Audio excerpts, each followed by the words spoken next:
ఆపదామపహర్తారం దాతారం సర్వసంపదాం లోకాభిరామం శ్రీరామం భూయో భూయో నమామ్యహం. హరి ఓం.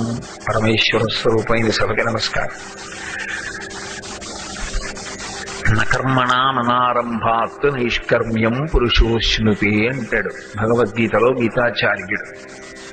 అంటే అసలు కర్మ చెయ్యకుండా ఉండిపోవడం అనేటటువంటి కారణం చేత మనిషి ఎప్పుడూ కూడా చేరవలసినటువంటి లక్ష్యాన్ని చేరుకోలేడు. కాబట్టి ఎప్పుడూ కర్మ చేస్తూనే ఉండాలి. అసలు కర్మ చెయ్యకుండా జీవనం గడవడం అనేటటువంటిది సాధ్యం కాదు. ఇప్పుడు నేను కర్మ పునర్జన్మకు హేతు, చేసినటువంటి కర్మ పాపకర్మ దుఃఖమునకు కారణమైతే పుణ్యకర్మ సుఖమునకు కారణము అని చెప్పడం కూడా ఒక కర్మ. కాబట్టి అసలు కర్మ చెయ్యకుండా ఎలా ఉంటాడు? ఊపిరి పీల్చడం కర్మ, ఊపిరి విడిచిపెట్టడం కర్మ, చెయ్యి కదపడం కర్మ, అన్నం తినడం కర్మ, స్నానం చెయ్యడం కర్మ, కదలడం కర్మ, నడవడం కర్మ. ఇవేవీ కాదని మనిషి స్తంభీభూతుడై కూర్చోవడం సాధ్యం కాదు. అన్ని కర్మలను తన ప్రయత్నం లేకుండా విడిచిపెట్టి ఒకనాడు విధి నిషిద్ధము అనేటటువంటి రెండు మాటలు అన్వయం అవడానికి అవకాశం పోయి తాను ఏ కార్యక్రమాన్ని చేపట్టకుండా ఉండిపోయేటటువంటి స్థితి కర్మలు చేసినటువంటి కారణంగానే ఒకనాడు ఫలితంగా తుట్టతుదన చేరుకుంటాడు. ఆ స్థితి అనుకరించేది కాదు, ఇలా ఉంటుంది అని తనకు తాను పొందేది కాదు. అది భగవదనుగ్రహం చేత చిట్ట చివర ఆ స్థితిని చేరుకుంటాడు. అందుకని ఎవరైనా సరే కర్మ చెయ్యవలసినది. చేసేటప్పుడు కర్మ ఎటువంటిదై ఉండాలి అంటే, ఇటువంటి కర్మ చెయ్యండి అని చెప్పేటటువంటి అధికారం ఒక్క పరమేశ్వరుడికే ఉన్నది. ఆ పరమేశ్వరుడు చెప్పినది వేదము, వేదము ప్రమాణం. అందుకే తస్మాత్ శాస్త్రం ప్రమాణంతే కార్యాకార్యం వ్యవస్థితౌ. ఈ పని చెయ్యాలా చెయ్యకూడదా అంటే దానికి శాస్త్రం ప్రమాణం, నేను కాదు ప్రమాణం, ఇతరులు కాదు ప్రమాణం. ఇది చెయ్యవచ్చు చెయ్యకూడదు ఎవరు చెప్పాలి అంటే వేదం చెప్పాలి. ఒకవేళ చెయ్యవచ్చు అంటే దాన్ని ఎలా చెయ్యాలి వేదం చెప్పాలి. ఇది చెయ్యకుండా ఉండాలి అంటే దాన్ని ఎలా విడిచిపెట్టాలి, దాని జోలికి వెళ్లకుండా ఎలా నిగ్రహాన్ని సాధించుకోవాలి వేదమే చెప్పాలి. తస్మాత్ శాస్త్రం ప్రమాణంతే కార్యాకార్య వ్యవస్థితౌ. శాస్త్ర విహితమైనటువంటి కర్మ ఏది ఉన్నదో ఆ కర్మ చేసిన కర్మబంధముల నుండి విడుదల చేస్తుంది. నేనన్న మాట మీకు మామూలుగా వినిపించవచ్చు, కానీ నేను అన్న మాటలో ఒక గాంభీర్యం ఉంది. మీరు పట్టుకున్నారో లేదో. కర్మలు బంధనములు అని నేను చెప్తున్నాను. చేసినటువంటి కర్మ యొక్క ఫలితాన్ని అనుభవించి తీరవలసింది. కర్మ యొక్క ఫలితాన్ని అనుభవించాలి అంటే శరీరం ఉండాలి. శరీరం లేకుండా కర్మ యొక్క ఫలితాన్ని అనుభవించడం అనేటటువంటిది ఎప్పటికీ సాధ్యం కాదు. ఇది సుఖదుఖములను రెండింటినీ అనుభవించడానికి ఇది ఒక సాధనం. కాబట్టి ఈ సాధనం లేకుండా కర్మ యొక్క ఫలితాన్ని అనుభవించలేరు. అందుకే ఏ కర్మ యొక్క ఫలితాన్ని అనుభవించాలన్నా ఒక శరీరం ఉండాలి. ఆ శరీరంతో అనుభవించాలి. అందుకే చేసిన కర్మ అనుభవించడానికి పునర్జన్మలో ఒక శరీరాన్ని పొందుతూ ఉంటాడు జీవుడు. పునర్జన్మ అంటే మళ్లీ జన్మించుక. ఎవరు మళ్లీ జన్మించారు? శరీరము కాదు, జీవుడు మళ్లీ జన్మిస్తున్నాడు. ఇంకొక శరీరాన్ని జీవుడు తీసుకుంటున్నాడు. దేని కొరకు అంటే చేసుకున్నటువంటి కర్మలను అనుభవించడానికి. చేసుకున్న కర్మలు ఒక్కటే అనుభవిస్తున్నాడా, కొత్తగా కర్మలు చేస్తున్నాడా? ఆలోచించండి. ఇప్పుడు నేను ఏదో గత జన్మలలో చేసినటువంటి కర్మలు ఉన్నాయి. అవి ఒక్క జన్మ కాదుగా, కొన్ని కోట్ల జన్మలు ఎత్తాను. ఇవాళంటే కోటేశ్వరరావు అనబడేటటువంటి ఈ శరీరంలో ఉన్నాను, కానీ ఇక పూర్వం ఎన్ని జన్మలు ఎత్తానో, అన్ని జన్మలలో ఎన్ని కర్మలు చేశానో. ఈ చేసినటువంటి కర్మలన్నీ ఎవరికి తెలుసు? పరమేశ్వరుడికి ఒక్కడికే తెలుసు. అవి పర్వతపు రాసులలా పడిపోయి ఉన్నాయి. అంత కర్మని అనుభవించాలి అంటే నాకు సాధ్యం అవుతుందా? అలా పోగుపడిపోయిన కర్మల్ని సంచితం అంటారు. ఈ జన్మలో నువ్వు ఇన్ని ఊపిర్లలో ఇదిగో చేసుకున్న కర్మలలో పాపకర్మలకి దుఃఖాన్ని ఇలా అనుభవించు. పుణ్యకర్మలకి సుఖాన్ని ఇలా అనుభవించు అని పరమేశ్వరుడు ప్రారబ్ధంగా నిర్ణయం చేసి పంపిస్తాడు.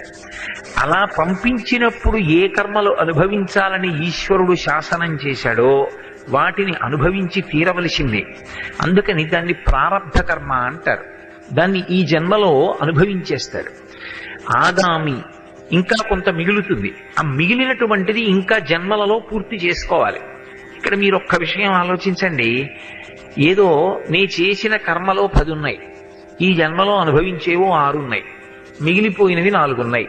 ఆ 4 అనుభవించేయడానికి ఇంకో జన్మెత్తితే సరిపోతుందండి అని నిర్ధారించడం కుదురుతుందా? కుదరదు. మరి ఈ జన్మలో చేస్తున్న కర్మలు మళ్ళీ ఇప్పుడు చేస్తున్నానుగా, మళ్ళీ ఇప్పుడు చేస్తున్న ఈ కర్మలన్నీ వెళ్ళి చేరుతుంటాయిగా, మళ్ళీ ఈ కర్మలన్నీ వెళ్ళి చేరిపోతుంటే ఇవన్నీ ఎప్పటికి అనుభవించను? ఇంకా ఇలా పుడుతూ ఉండడం, శరీరం పుచ్చుకుంటూ ఉండడం, కర్మ చేస్తూ ఉండడం, ఈ కర్మలు వెళ్ళి చేసిన కర్మలకు కలుస్తూ ఉండడం, ఆ కర్మలు అనుభవించడానికి ఓ శరీరం పుచ్చుకుంటూ ఉండడం, ఆ శరీరంతో రావడం, కొన్నాళ్ళు సుఖం కొన్నాళ్ళు దుఃఖం, లేదా పూర్తిగా సుఖం దేవత, లేదా పూర్తిగా దుఃఖం తిరియక్కు, సుఖ దుఃఖములు 2 మనుష్య జన్మ, ఏదో ఒక శరీరాన్ని తీసుకోవడం, అనుభవిస్తూ ఉండడం, మళ్ళీ చేస్తూ ఉండడం, మళ్ళీ కలుపుకుంటూ ఉండడం, మళ్ళీ వెడుతూ ఉండడం. ఎన్నాళ్ళకి దీనికి పరిసమాప్తి? దీనికి అంతా ఉండదా అసలు? ఇక అయిపోయాయి నేను అనుభవించవలసిన కర్మలు. అమ్మయ్యా, ఇప్పుడు కర్మ అనుభవించవలసిన అవసరం లేదనుకోండి. ఇక నేను అనుభవించవలసిన కర్మ ఏం లేదు, నా కర్మలన్నీ అయిపోయాయి. ఇప్పుడు ఇక శరీరం ఎందుకు? కర్మ ఏదైనా ఉంటే నేను అనుభవించవలసింది. ఏదో పుణ్యం ఉండిపోయింది అనుకోండి, నేను దాన్ని సుఖంగా అనుభవించాలి. సుఖంగా అనుభవించాలి కాబట్టి ఓ శరీరం ఇవ్వాలి. నేను చేసిన పాపకర్మలు మిగిలిపోయాయి, దాన్ని దుఃఖంగా అనుభవించాలి, ఓ శరీరం ఇవ్వాలి. నేను చేసిన కర్మలు, పాపకర్మలు పుణ్యకర్మలు కూడా మిగిలాయి, సమ్మిశ్రితంగా అనుభవించడానికి నాకు మనుష్య శరీరం ఇవ్వాలి. అసలు నేను చేసిన కర్మలు ఇక అనుభవించడానికి ఏమీ మిగలలేదు, నిశ్శేషంగా నేను అనుభవించేశాను. ఇప్పుడు శరీరం ఎందుకు ఇవ్వాలి ఈశ్వరుడు? కర్మ లేనప్పుడు పునర్జన్మ ఎందుకు? పునర్జన్మ లేదు. చాలా బాగుందండి. అయితే ఈ సిద్ధాంతం ప్రకారం ఇక పునర్జన్మ లేకపోవడమే మోక్షం కదా, ఇక మళ్ళీ శరీరంలోకి రాడు. అంటే ఏ శరీరంతో వచ్చాడో ఆ శరీరం మాత్రం పడిపోతుంది అంటే నా ఉద్దేశం మరణము చేత గ్రసింపబడుతుంది. అది చిట్ట చివరి మరణం, ఇక మళ్ళీ పుట్టడం. అందుకే ఒక గడుసు కవి ఒక మాట అన్నాడు, నేను ఇత పూర్వం ఈశ్వర నీకు త్రికరణ శుద్ధిగా నమస్కారం చేయలేదు, అందుకు నీ శరీరంలోకి వచ్చాను. ఈశ్వర ఇప్పుడు త్రికరణ శుద్ధిగా నమస్కారం చేస్తున్నాను, కాబట్టి ఇక పైన చెయ్యను, ఎందుకంటే నాకు శరీరం రాదు. ఒక నమస్కారం చేత పాపపుణ్య కర్మలు దగ్ధం అవుతాయని అన్నాడే. ఇప్పుడు నా కర్మలు ఎప్పటికి పూర్తవుతాయి? నేను ఇప్పుడు శరీరం పొందడం ఇంకా మానేస్తాను. ఇది ఇప్పటికి చూడడానికి బాగున్నట్టుగా ఉంటుంది, కానీ మీరొక్కటి ఆలోచించండి. మనకి స్వస్థానమును చేరుట అనేటటువంటిది ఎప్పుడూ మనకి తెలియకుండానే శాంతికారకం అవుతుంది. మీరు నన్ను ఇక్కడ ఎంత సుఖ పెట్టండి, వేళ పట్టున పలహారం పెట్టండి, వేళ పట్టున భోజనం పెట్టండి, నా అడుగులకు మడుగులు ఒత్తండి, నాకు ఏమని ఉంటుందంటే కొన్నాళ్ళు పోయాక ఎప్పుడు కాకినాడ వెళ్ళిపోదామా అని ఉంటుంది. ఏం చేస్తా కాకినాడ వెళ్ళి? ఇదే చేస్తా సాయంకాలం అయితే. ఇంతకన్నా ఏదో కర్మలో కొద్దిగా మార్పుకుంటుంది. కాస్త స్వగృహే అని సంకల్పం చెప్తా, ఇక్కడైతే వసతి గృహే అని సంకల్పం చెప్తున్నా సంధ్యావందనం చేసేటప్పుడు. ఈ పాటి దానికి ఎందుకు కాకినాడ అంటే, ఇంటికి వెళ్ళిపోయి అన్నం తినేటప్పుడు ఏదైనా ఇంట్లో చారు అన్నం తిన్నా తృప్తి వేరోయ్ అనుకుంటాం. ఒక్క తోక వంకర 3 రోజులు అవదు, మళ్ళీ డైరీలో డేటు, మళ్ళీ రైలెక్క, మళ్ళీ ఎక్కడికో వెళుతూ ఉండడం, మళ్ళీ వస్తూ ఉండడం. కానీ ఎక్కడికి వెళ్ళినా ఇంటికి వెళ్ళిపోవడం అనేటటువంటిది శాంతికారకం. మనిషికి కూడా జీవుడు మొట్టమొదట ఎక్కడ బయలుదేరాడో అక్కడికి చేరిపోవడమే శాంతికారకం. ఎక్కడ బయలుదేరాడు? పరమాత్మ నుంచి విడిపోయాడు జీవుడిగా, మళ్ళీ పరమాత్మ యందు ఐక్యమైపోయి ఇక జీవ బ్రహ్మైక్య సిద్ధిని పొంది రెండిటి మధ్య భేదం లేని స్థితికి చేరిపోవడం పరమశాంతి. పునరపి జననం పునరపి మరణం పునరపి జననీ జఠరే శయనం ఇహ సంసారే బహుదుస్తారే కృపయాపారే పాహిమురారే అంటారు భజగోవిందంలో. పునరపి జననం, అమ్మ కడుపున పుడుతూ ఉండడం, పునరపి మరణం, మళ్ళీ చచ్చిపోతూ ఉండడం, చచ్చిపోతూ ఉండడం, పుడుతూ ఉండడం, పుడుతూ ఉండడం, చచ్చిపోతూ ఉండడం. ఇహ సంసారే బహుదుస్తారే, ఈ జనన మరణ చక్రమనందు తిరగడమే మహాతాపం. గళంతీ శంభోక్త చరిత సరిత కిల్బిషరజో దళంతీ ధీకుల్యాస్తరణిషు పతంతీ విజయతాం దిశంతీ సంసార భ్రమణ పరితాపోపశమనం వసంతీ మచ్చేతో హదభువి శివానందలహరి అంటారు శంకర్లు. సంసార భ్రమణ పరితాపం, ఆ జనన మరణ చక్రంలో తిరుగుతూ ఉండడమే మహాపాపం. మరి ఎప్పటికి పూర్తవుతుంది? అసలు ఈ కర్మలు ఎప్పటికవుతాయి?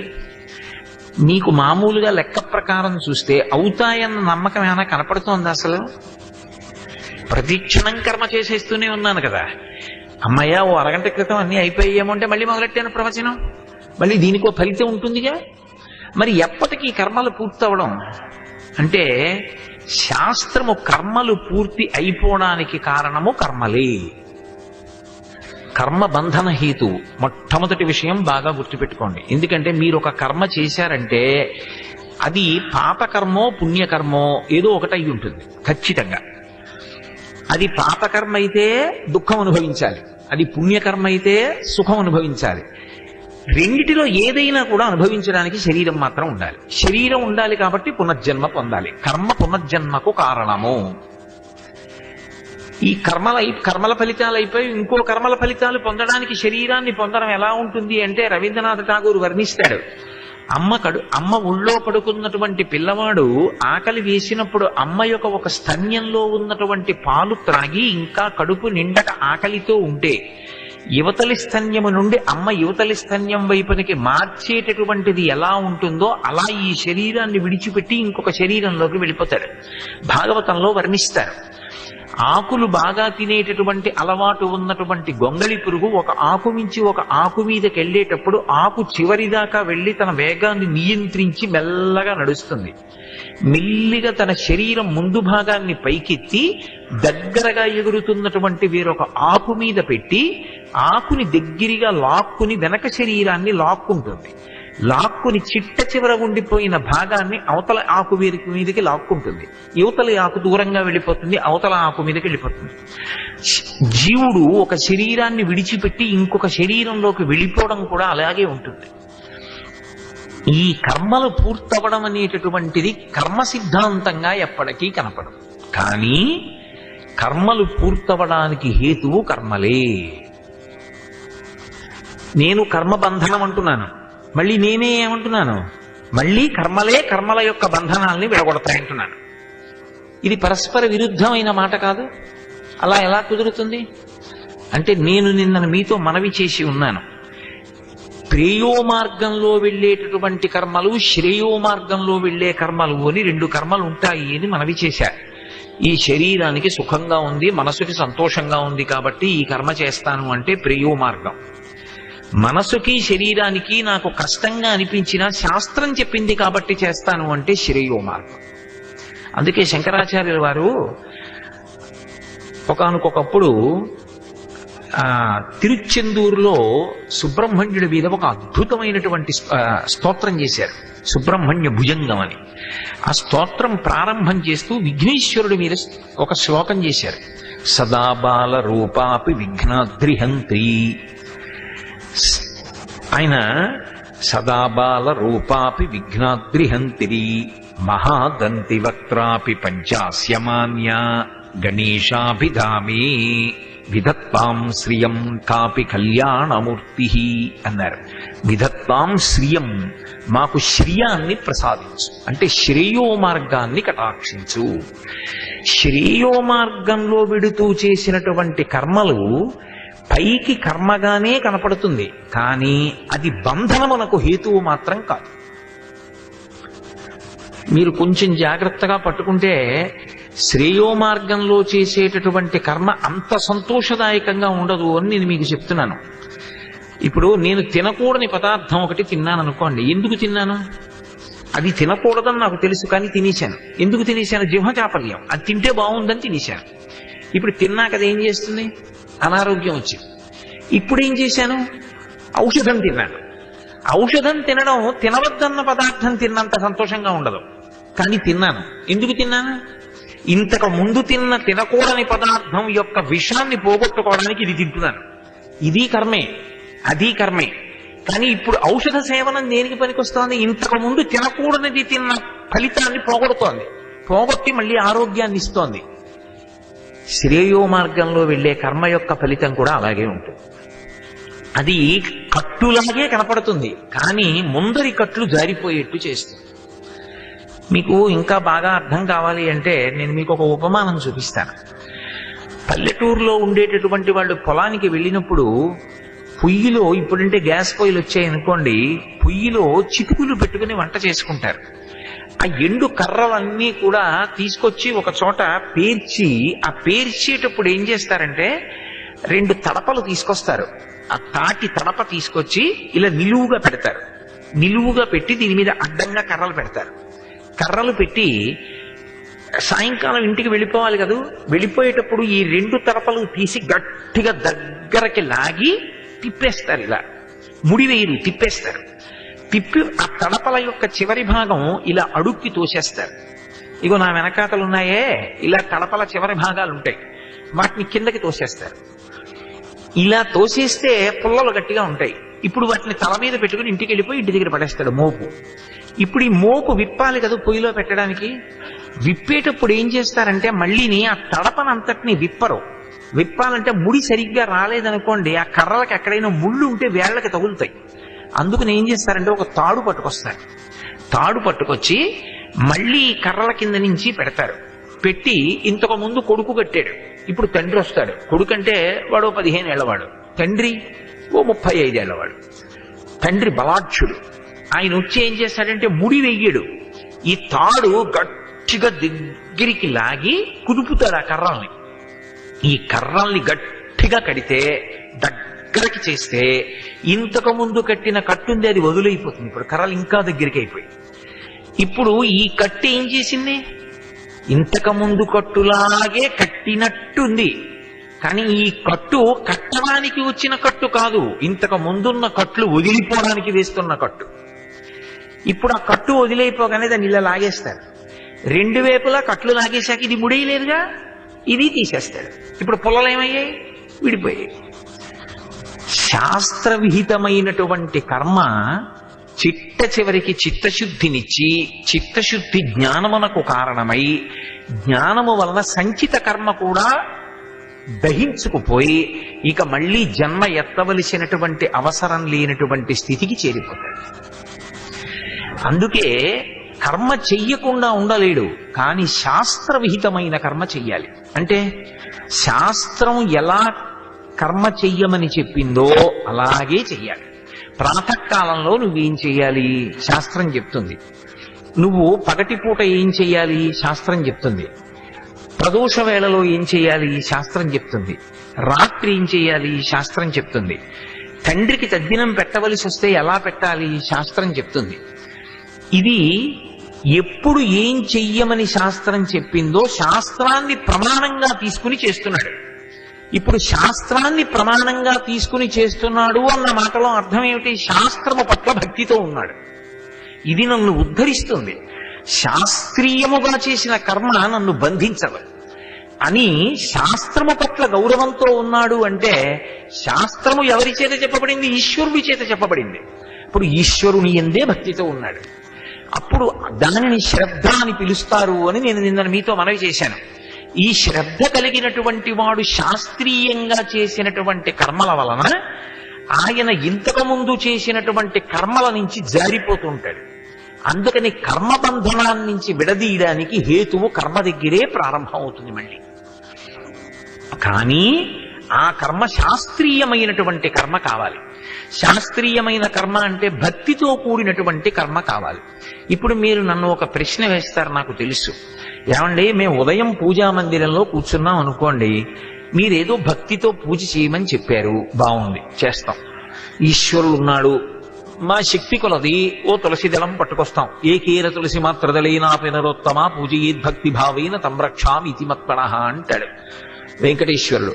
ఒక్క తులసి దళం నా పాదాల మీద వేస్తే చాలరా, నిన్ను అనుగ్రహిస్తానంటాడు. భక్తితో పూజ చేస్తాం, బాగుంది. మరి బయటికి వచ్చాక ఇక్కడ మీరు ఒక విషయాన్ని బాగా జ్ఞాపకం పెట్టుకుంటే, పూజ కొనసాగింపునకు ప్రారంభమే కానీ పూజకు అంతము లేదు. ఇది మీరు బాగా గుర్తుపెట్టుకోవాలి. పూజకి ప్రారంభం ఉంటుంది, పూజ అయిపోవడం అన్నది లేదు నిజానికి. మీరన్న మాట మేము అంగీకరించమండి. అలా ఎలా చేస్తాం? నువ్వు చేస్తున్నావా పూజ? ఇప్పుడు నువ్వు ప్రవచనం కదా చేస్తున్నావు, మరి పూజ అవలేదంటావే? అన్నం తినలా, పడుకోలా, పొద్దున్న నువ్వు వెళ్ళి ఐఐటి చెన్నైలో ప్రసంగం చేయలా, మరి అవన్నీ పూజ?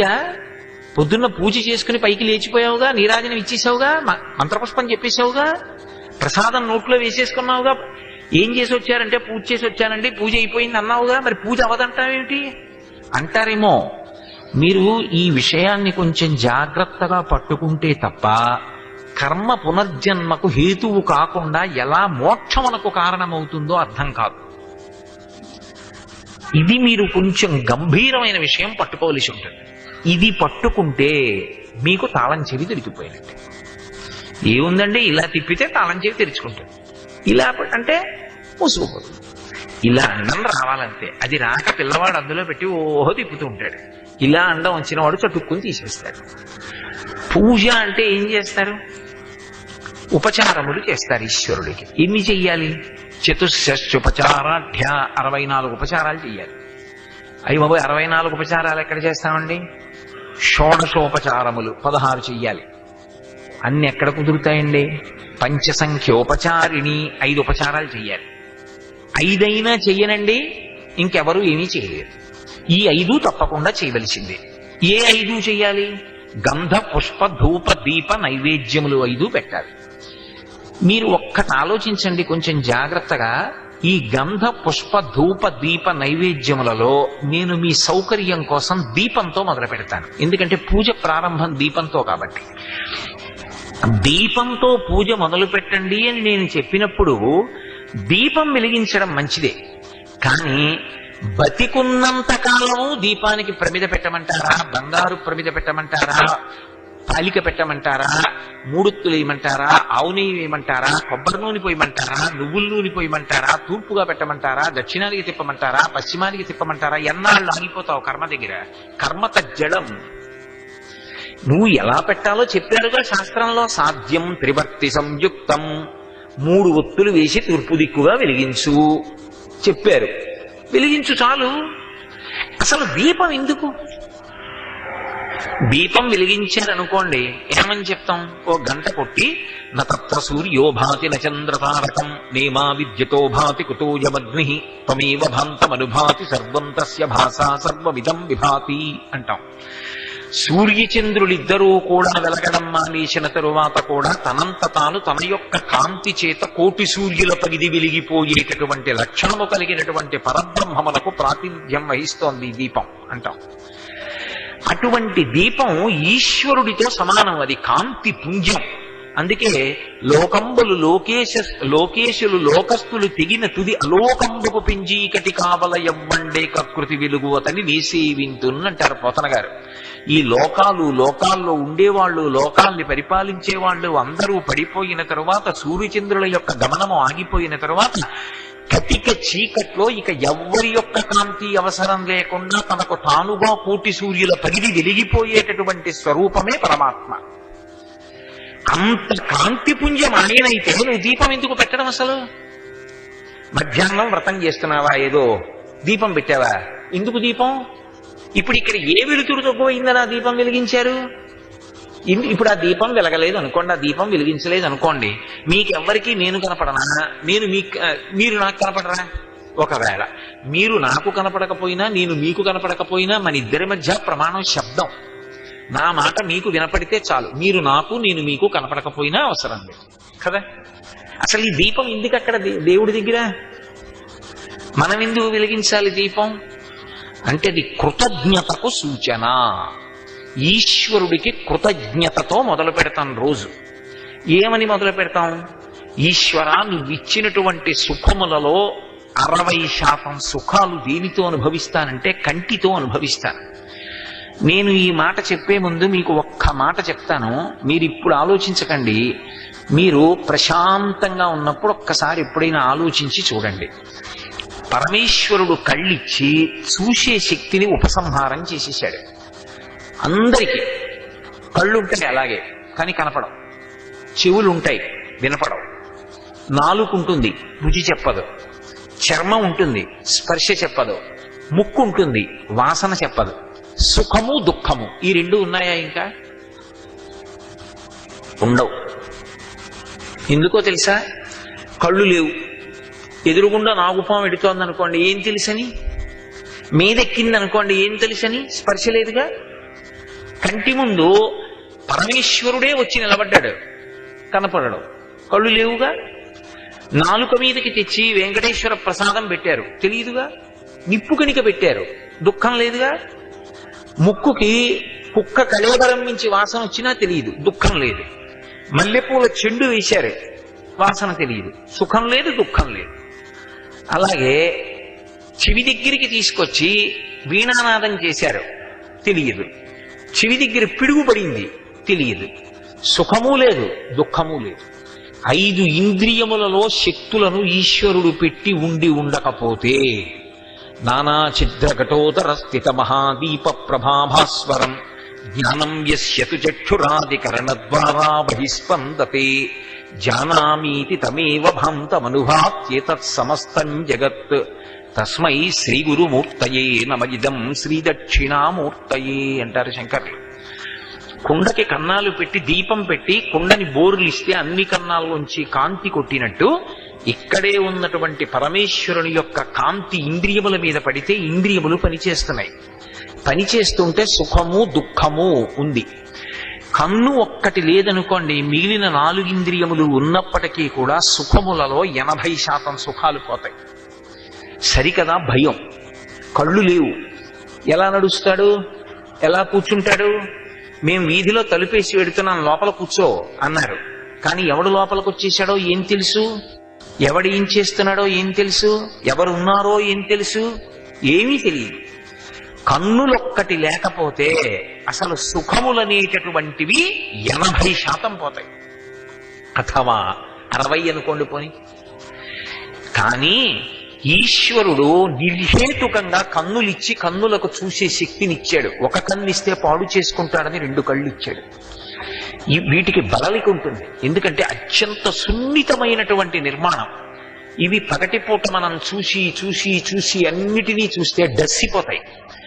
నిద్రపోయేటప్పుడు రెప్ప మూసి దానికి ఇబ్బంది కలగకుండా దానికి కలిగినటువంటి అలసటనంతటినీ పోగొట్టి తెల్లవారేటప్పటికీ మళ్ళీ ఉపయోగించుకోరా అని అనుగ్రహించాడు. ఈశ్వర, మీరు నాకు ఈ కంటికి ఈ శక్తిని ఇచ్చి ఉండి ఉండకపోతే నాకు సుఖమన్న మాటే లేదు. జీవితంలో చాలా సుఖాలు లేవు. నా భార్య ఎలా ఉంటుందో నాకు తెలియదు, నా బిడ్డలు ఎలా ఉంటారో నాకు తెలియదు, ఎవరు ఎలా ఉంటారో నాకు తెలియదు. అసలు ధ్వజస్తంభం ఎలా ఉంటుంది, కొండ ఎలా ఉంటుంది, జలపాతం ఎలా ఉంటుంది, గంగా ప్రవాహం ఎలా ఉంటుంది, శ్రీ వెంకటేశ్వరుని యొక్క దివ్యమంగళమూర్తి ఎలా ఉంటుంది, నాకేం తెలియదు. నువ్వు ఈ కళ్ళిచ్చావు, ఎంత నాకు సౌఖ్యాన్ని ఇచ్చావు, ఎన్ని సుఖాలు అనుభవిస్తున్నాను ఈ కళ్ళతో. నేను అనుభవించడానికి ముందు ప్రాతకాలంలో ఇక ఈ పగటిపూట అంతా నేను సుఖాలు అనుభవించడం మొదలు పెడుతున్నాను. అనుభవించే ముందు నువ్వు ఈ కళ్ళు నువ్వు ఇచ్చిన ప్రసాదం. కన్ను చూడడానికి పనికొస్తుంది, కన్ను వెలుతురికి గుర్తు. అందుకని ఆ కన్నిచ్చి కంటికి వెలుతురిచ్చి వెలుతురు చేత చూడడానికి అవకాశం కల్పించావు కనుక దీపం పెట్టి నీకు కృతజ్ఞత చెప్తున్నాను. ఇంత ఉపన్యాసం చెప్పలేను కనుక అందుకు దీపం పెట్టావు. ఇప్పుడు దీపము ఆయన నీకు చేసినటువంటి ఉపకారమునకు కృతజ్ఞత. మనుష్య జన్మలో అన్నిటికన్నా హేయమైనదేది అంటే కృతజ్ఞత. చేసిన ఉపకారం మర్చిపోవడం. లక్ష్మణస్వామి కిష్కింధకాండలో అంటాడు, బ్రహ్మగ్నీచ సురాపీచ చోరే భగ్నవ్రతే తథా నిష్కృతిర్విహితా సిద్ధి కృతఘ్నో నాస్తి నిష్కృతి. బ్రహ్మహత్య చేసిన వాడికి, దొంగతనం చేసిన వాడికి, సురాపానం చేసిన వాడికి, ఒక వ్రతం చేస్తానని నీళ్లు బుట్టుకుని సంకల్పం చేసి కూడా వ్రతం చెయ్యనటువంటి వాడికి కూడా నిష్కృతి ఉందేమో, కానీ చేసిన ఉపకారాన్ని మరిచిపోయినటువంటి కృతజ్ఞుడికి మాత్రం నిష్కృతి లేదు. ఈశ్వరుడు ఇంత ఉపకారం చేస్తే కనీసం ఒక దీపాన్ని వెలిగించలేకపోతే ఎంత కృతజ్ఞతతో కూడుకున్న జీవితం అది. అందుకు దీపం పెడుతున్నావు. ఇప్పుడు గంధ పుష్ప ధూప దీప నైవేద్యములలో ఒకటి చెప్పాను, కన్ను, చూడడం, దీపం, ఈ 3 ఒక వరుస. అలాగే గంధ అంటే గంధం, స్వామివారికి గంధాన్ని అనులేపనం చేస్తాం. ఈ గంధాన్ని ఎందుకు అనులేపనం చేయాలి? ఈశ్వరా నాకు చర్మాన్ని ఇచ్చావు, ఈ చర్మంతో నేను ఎన్ని సుఖాలు పొందుతున్నాను. పుత్రగాత్ర పరిష్వంగా అంటారు. నా కొడుకొచ్చి నాన్నగారండి అని నన్ను పట్టుకున్నాడు అనుకోండి, నాకు గొప్ప ఆనందం. అలాగే భార్య ఆలింగనం ఒక గొప్ప సౌఖ్యం. మనవడు తాత తాత అని వచ్చి ముట్టుకుని నా ఒళ్ళో కూర్చున్నాడు అనుకోండి, మెత్తగా పూల పొట్లంలా ఉన్నవాడి చిన్ని బొజ్జ మీద 2 చేతులేసి వాడిని దగ్గరికి లాక్కున్నప్పుడు నాకు ఒక గొప్ప సుఖం. స్పర్శ చేత నేను ఎన్ని సుఖాలు పొందుతున్నాను. ఈశ్వర ఈ చర్మం ఇచ్చి, ఈ చర్మం కూడా నా చిన్నతనంలో ఓ 2 మీటర్లు సరిపోతుంది. నేను పెద్దవాడిని అయ్యాక ఇంత పొడుగైపోతే ఓ 25 మీటర్లు కావాలి. 2 మీటర్లు నీకు సరిపోదు, అందుకని ఇంకో 23 మీటర్లు ఇస్తాను, అది ఇది కలిపి కుట్టించుకుని మళ్ళీ తొడుక్కో అనలేదు ఆయన. అలాగని సాగతీయలేదు. ఎంత అద్భుతంగా చర్మాన్ని ఎంత పెద్దవాడవుతున్నా అలాగే ఉంచాడు. ఈశ్వర అంత స్పర్శనిచ్చావా. గోటి దగ్గర నుంచి అరికాలు వరకు, తల నుంచి అరికాలు వరకు అన్ని చోట్ల స్పర్శనిచ్చావా. ఎన్ని సుఖాలు అనుభవిస్తున్నాను. దీనికి కృతజ్ఞతగా నీకు చందనాన్ని అనులేపనం చేస్తున్నాను చల్లగా ఉండాలని. ఇప్పుడు స్పర్శ సుఖాన్ని ఇచ్చినందుకు ఆయనకి కృతజ్ఞత చెప్పారు, చందనాన్ని అలవి. అలాగే ధూపం, ఆయనకి ధూపాన్ని చూపిస్తాం. ధూపాన్ని చూపించమంటే ఇలా తిప్పమని కాదు దాని అర్థం. ధూపం దేని చేత ఆఘ్రానిస్తారు? అది సుగంధభరితమైనటువంటి పొగ, అది ముక్కు చేత పీల్చమని. ముక్కు చేత పీల్చమంటే ఎక్కడ పెట్టాలి దాన్ని? ముక్కుతో పీల్చడానికి వీలుగా పొగ వెళ్ళేటట్టుగా పెట్టాలి. అలాని ముక్కు దగ్గరికి పెట్టారనుకోండి, అది ఉపచారమా అపచారమా?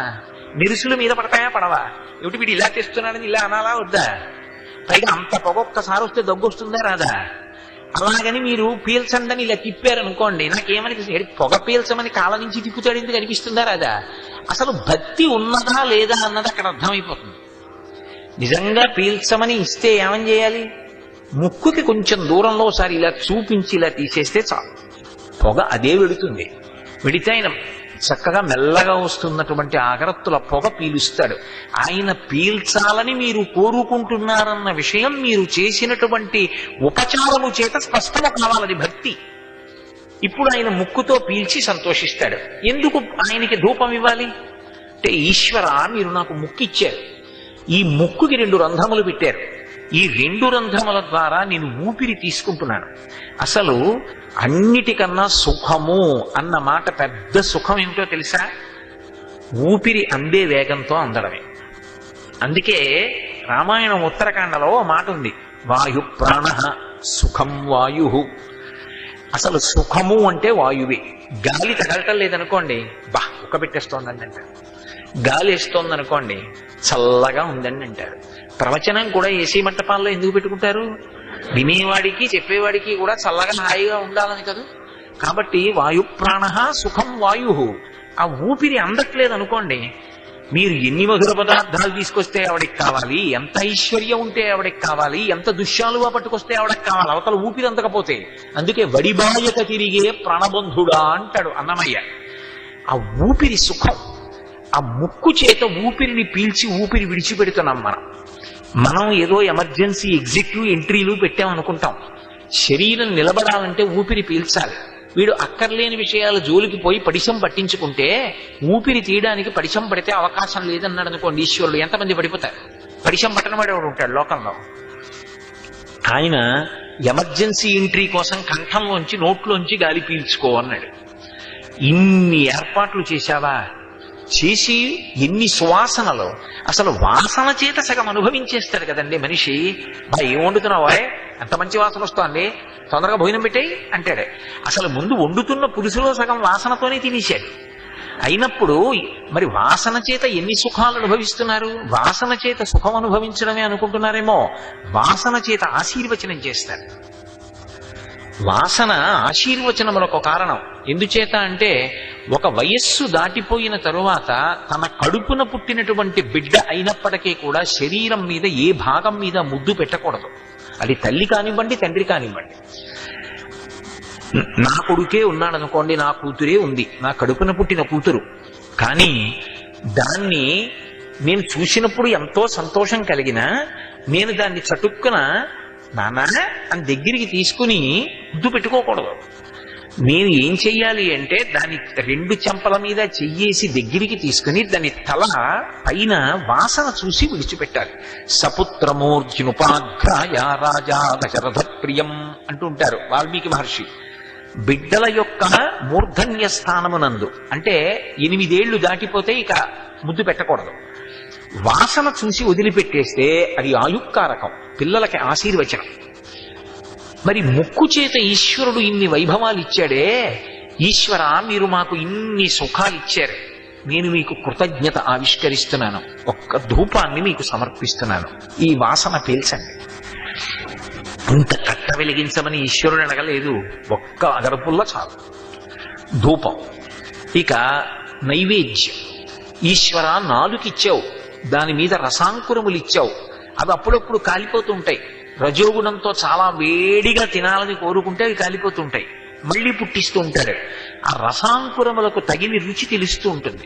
ఒక్క తీపిలో ఎన్ని తీపులో, మళ్ళీ బూరె ఒక తీపి, జిలేబీ ఒక తీపి, లడ్డు ఒక తీపి, ఆ లడ్డులో రకరకాల లడ్లు, ఇన్ని రకాలైన రుచులు నాలుకతో అనుభవించి నేను సంతోషిస్తున్నానా లేదా?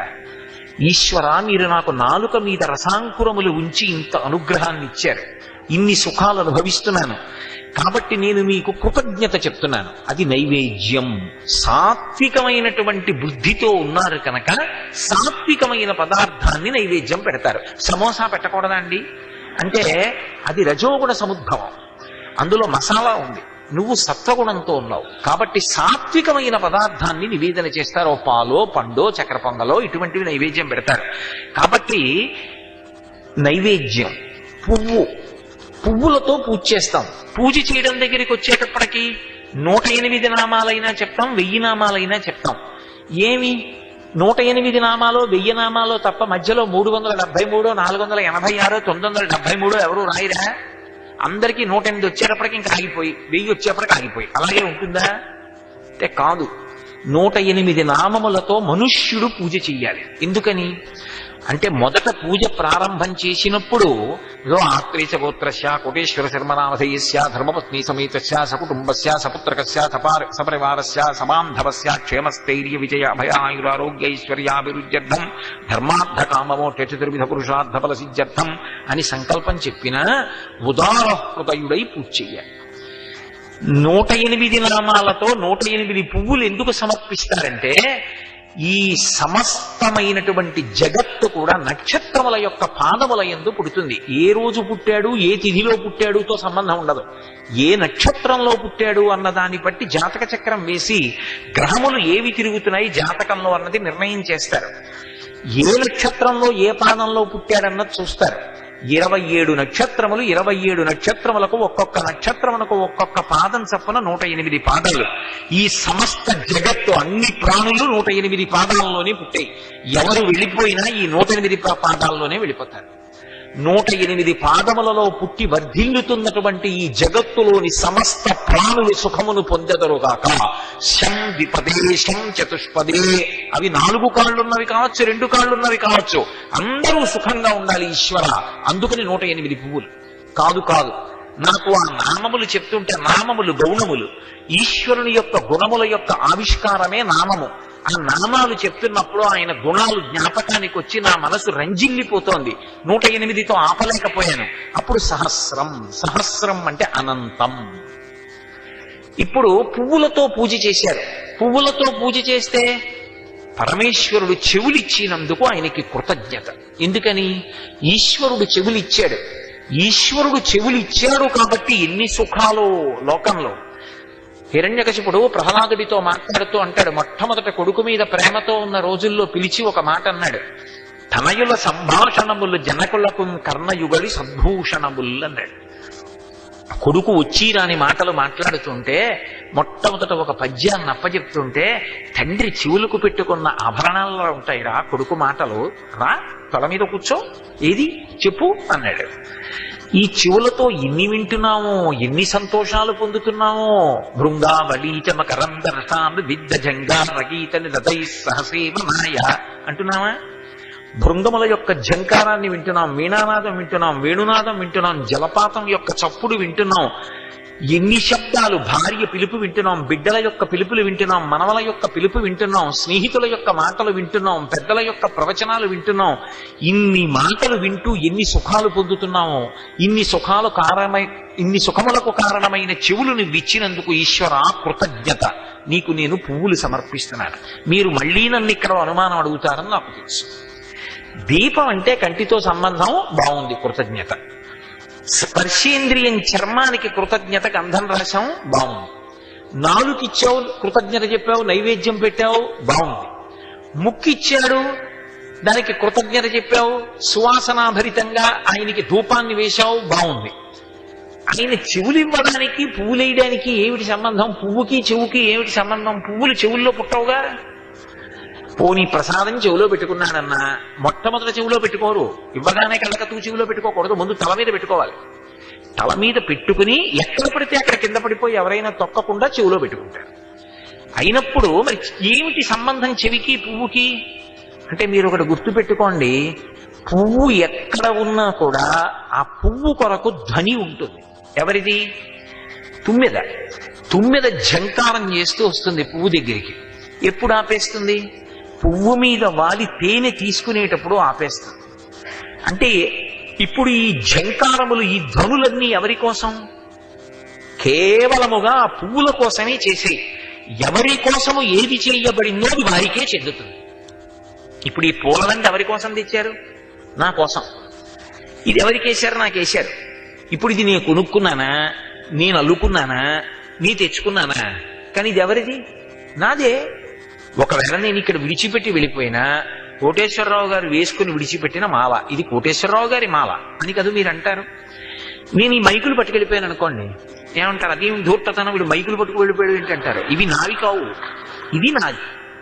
నా కొరకు అని చేయబడినదేదో, సమర్పింపబడినదేదో అది దానిది. పువ్వుల కొరకు తుమ్మెదల యొక్క ఝంకారములన్నీ ఉన్నాయి. ఇప్పుడు ధనులన్నీ ఎవరివి? పువ్వులవి. వాటి కొరకే చేయబడ్డాయి. అందుకని ధ్వనులు పువ్వులవి. అందుకని ధ్వనికి సంకేతం పువ్వు. అందుకని పువ్వు వేస్తున్నామంటే ధ్వనులు వినడానికి అవకాశం ఇచ్చినటువంటి ఈ చెవులు ఇచ్చినందుకు ఈశ్వరుడికి కృతజ్ఞతగా పువ్వులు సమర్పిస్తున్నాం. ఇప్పుడు ఈ 5 ఇంద్రియములు లేకపోతే సుఖం ఎక్కడుంది? దుఃఖం ఎక్కడుంది? లేదు. ఈ 5 ఉన్నాయి కాబట్టి ఇన్ని సుఖాలు, ఇన్ని దుఃఖాలు. ఈ కంటితో చూడలేకపోయానండి అంటాడు. ఈ కంటితో చూశానండి, నా అదృష్టం, ఈ కంటితో చూశానండి ఆయన్ని అంటాడు. ఒకటి సుఖం, ఒకటి దుఃఖం. ఏదైనా ఈ 5తోటే. ఈ 5 లేకపోతే సుఖము లేదు, దుఃఖము లేదు.